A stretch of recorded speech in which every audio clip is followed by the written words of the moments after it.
So let's look at some common problems that you may come across. SCNR 0649E3. This is a new data discrepancy that actually replaced the old CERT 067, if you recall, where ELAS students not reported causes this error to trigger. So basically, when you see this one, you just have to submit the SELA record for students enrolled in your LEA, right?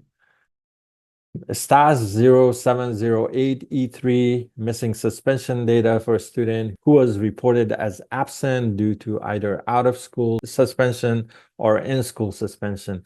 So this is one of those cross-file validations that happens. So anytime there is a STAS record that has out-of-school or in-school suspension absences reported in it, is looking for a sync record, right? A student incident record also for those suspensions.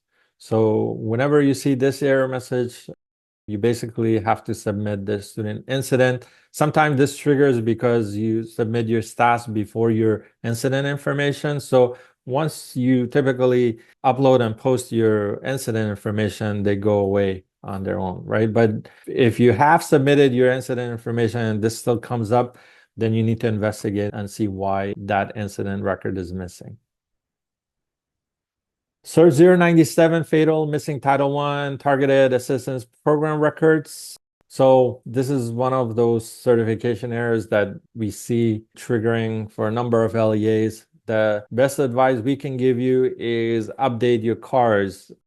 Do this CARS certification as early as you can to identify which schools are targeted versus school-wide for Title I. So that way you can avoid this CERT 097, because what happens is there are always like a couple of LEAs that wait for the last minute before the deadline to fix this error, and fixing this error requires time, right? Someone has to go update CARS, and then CalPAS needs to pick up that information from CARS. So it takes time, and that's why we suggest that you update this at your earliest to avoid that error message.